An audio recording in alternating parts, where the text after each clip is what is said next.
psychological distress. Okay? And anyway, I said, we can't sell. We'll reduce the number. By the way, the building is incredible. It's an incredible building. It's not like it's a defective building, because if it was, that's a different ballgame. But I build good.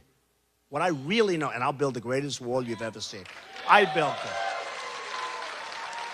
So the woman wants far more than even the cost of, for what? For psychological distress. Okay? And anyway, I said, we can't settle this. Now, for me to go to Chicago for 2 days, I was a witness for like a full day and more than that. That's a big deal. She knew everything. All of the things she didn't know about, they wrote a letter asking for these things before she closed. And then she closed when we said, no, we're not going to give you any of those things. And then she used that. It was unbelievable. The press was devastated when I won unanimously in a jury trial. Had a very fair judge. Although I thought it should have been thrown out on summary judgment, to be totally honest with you. But I won the case. The point is, when you're known as a settler, you're known as a patsy. Do you know what patsy is, right? Now, if we would have had that thinking, because it's a mindset. And I'm not sure if you're born with that mindset, if you develop it. You can certainly develop it to an extent. But it's no different than Michael Jordan was a great player when he first laced up his shoes, right? I mean, he was good. They were talking about a certain golfer. Nobody remembers this, but he was an older golfer. And his name was Julius Boros. And he won the U.S. Open maybe once or twice. He won the U.S. Amateur. Anybody hear of Julius Boros? He had that slow, beautiful swing. Slow, beautiful. And he didn't start playing golf until he was like 23 years old. And he was an accountant in Westchester, an accountant. And he'd go with his friends to the driving range for lunch. And his friends would hit balls, and then he'd go and leave. He'd never hit because he didn't play golf. And they kept saying, Julius, hit balls, Julius, hit balls. He wouldn't do it. Then after about 3 or 4 days, he said, okay, I'll hit some. In one day, in one little lunch, he was better than all of those guys. It's called talent. He was better than all of them. And he won the U.S. Amateur like a year and a half later. You guys know what I'm talking about. He won the U.S. Amateur a year and a half later, and then he became a pro. He won the U.S. Open. I mean, he's a great golfer. But there's a certain natural ability that people have, no different in business. There are people in here that are phenomenal business people. And there are people that can get better, and there are some people that can't even get better. Do we agree, fellas? There's some people they won't. Okay? They're not going to get better. But we have negotiators for us that are people that really are not natural. They're not good. I don't even know if they want to get better. I don't know what the purpose of these deals are, but we need help in this country. And I can tell you this, if I win, this country, good, thank you, this country will be so strong and so rich. We have such potential. We have all the cards. People say, oh, but China, they make this, they have us. You know, we owe China $1.4 trillion. Think of it. You know, we owe 1.9 now trillion. 1.9 trillion. Nobody even knows what does anybody know what a trillion is? Add it up. How many hundreds of millions is a trillion? No, think of it. Most people don't even know what it is. This was a name 10 years ago. You never even heard the word trillion. Now it's like commonplace. But China, Japan, Mexico is becoming the new China. They are taking our business. Nabisco's moving into Mexico now. I'm not eating Oreos anymore, believe me. Ford, or many of the car companies are going in. But that's not going to happen with me. We're going to have a great relationship with Mexico. But that's not going to happen with me. We're going to have fair. I want the jobs here. But think of it. So China, it's impossible for us to do business with them. As per the article, Boeing is going to get an order, but they're going to build a plant. And I guarantee you, China said, we're going to order planes, but for us to do that, we want you to build a massive plant. Well, what the hell good does that do us? That means that in a few years, they're going to be making the planes in China like they're making everything else. We've got to put a stop to it. We've got to put a stop to it. So,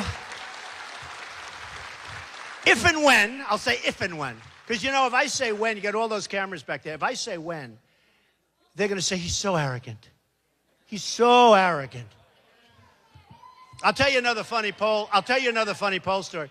The other day, a number of polls came out. And they came out And they were all good. Let's see, CNN was good. It was 24%. NBC was 29, almost 30%. Then you had Zogby, which was, I think, 32 or 33%. And you had another one at 32 or 33%. They're all like really high, killing everybody. Now, in CNN, I was beating everybody pretty badly. But that's the only poll they showed. They didn't show the other ones. I said, I wonder why, right? So we're fighting, there's a whole big thing going on. We're fighting something that's very, very unique. But so I'm going to say, if and when I win, this country is going to be so strong. It's going to be so rich. We're going to have so many jobs. You have to understand that our blood is being drained out of us by other countries with their devaluation of the currencies. They're draining us.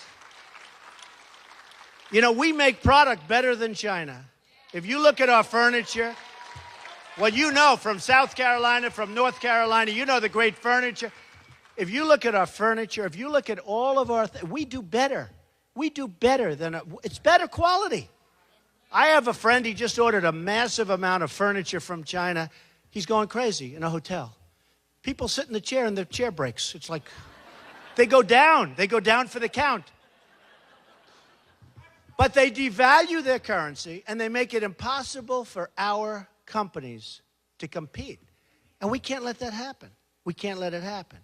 When Japan sells us thousands and thousands of cars, millions of cars, and they come in, I was in Los Angeles a few weeks ago, biggest ships I've ever seen, biggest I've ever seen.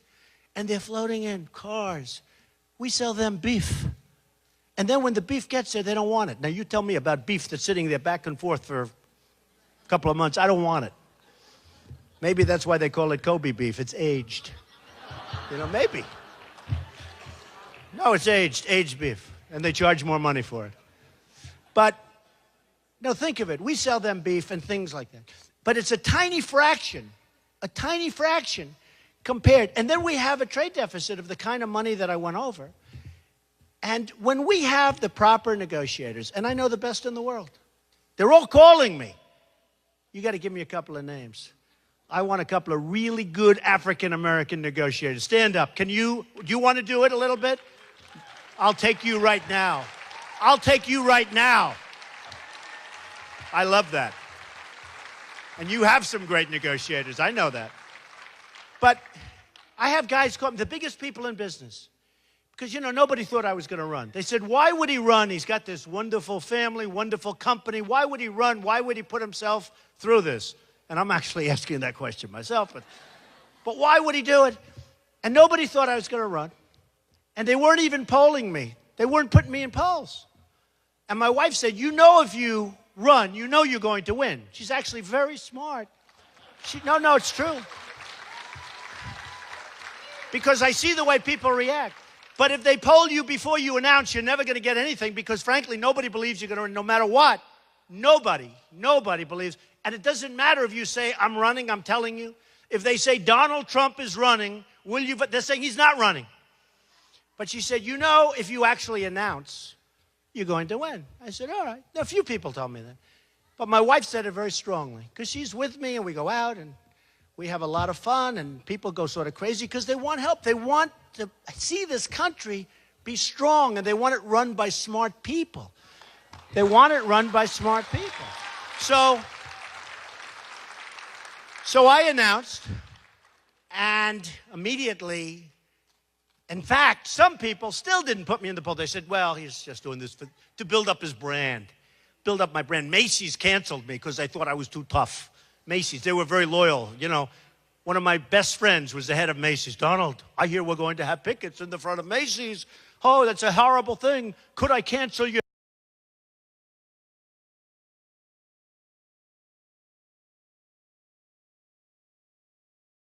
ties? I said, cancel them. They're made in China. Who the hell cares? True. True. No, Macy's, I will tell you, Macy's was very disloyal. And, you know, a number of others. I mean, I had to sue, as you know, Univision. Which suit is pending, which suit I will win a lot of money. They broke a contract. They never even sent me a letter for the Miss Universe pageant. And as you know, I sold Miss Universe recently to IMG. I'm very happy with that deal. I mean, it was a great deal, wonderful deal, and wonderful people. And I bought NBC out, and I sold, and it was great. But, you know, we need the kind of people that will never let us down. They never. Wonderful people. And I bought NBC out, and I sold, and it was great. But, you know, we need the kind of people that will never let us down. They never. And if they're going to let us down, we want to know it beforehand. But what's happening is I'm getting calls from all of these the biggest people in this country. And they're the best negotiators in the world. You know, we have the best people. Our government doesn't let them act. You know, we have Carolyn Kennedy representing us against Japan, okay? And, you know, she's a nice person. You know why? I've told this before because my daughter likes her. Ivanka likes her. And I like Ivanka. Do we all like Ivanka? I love Ivanka. But she says she's a very nice person, Dad. I said, I don't care about a nice person. I don't want nice people. I want bad people. I don't care who they are. I just want great. They can be nice. They can be horrible. I want great negotiators. And we're going to have the best negotiators. But the biggest people and the best negotiators, people that have made a fortune, are calling me, Donald, I'd like to help. I want to help you. They see that they think I'm going to win. Otherwise, they wouldn't waste their dime. Believe me, right? Believe me, right? If they thought I'm what, they're not calling. They're not wasting any time. But I've got guys that are so good that when I put one in charge of China, one in charge of Japan, I'll handle Ford. Oh, that was such an easy one. You all know that story. I'm not going to tell you, but that's too easy. That'll only take a few hours. I just have to wait for the call back saying, we'll move back to the United States, Mr. President. Mr. President, we're moving back to the United States. But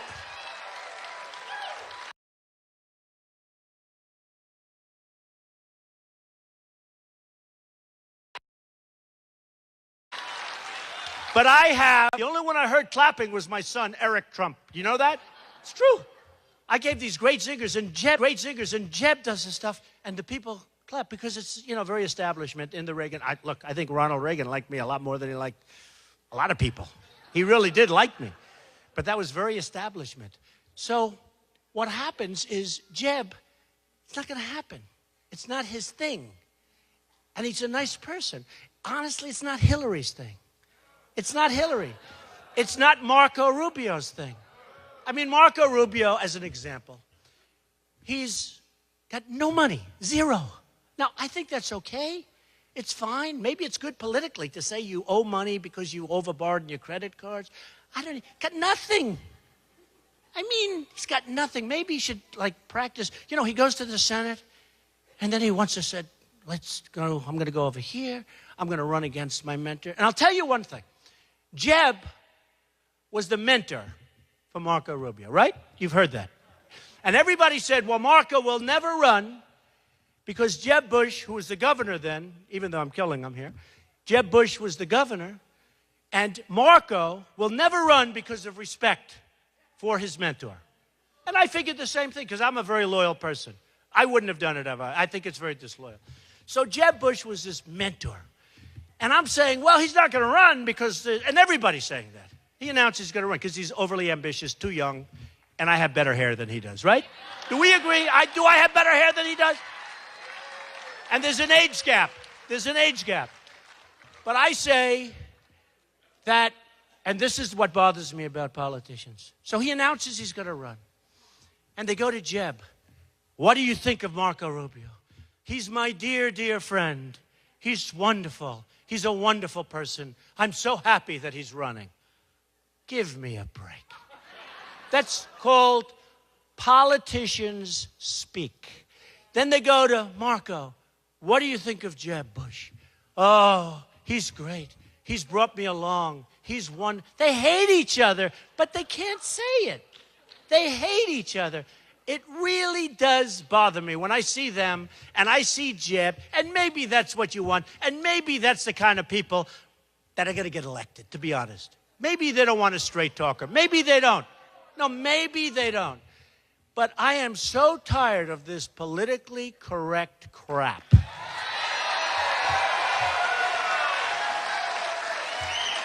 Just tired of it.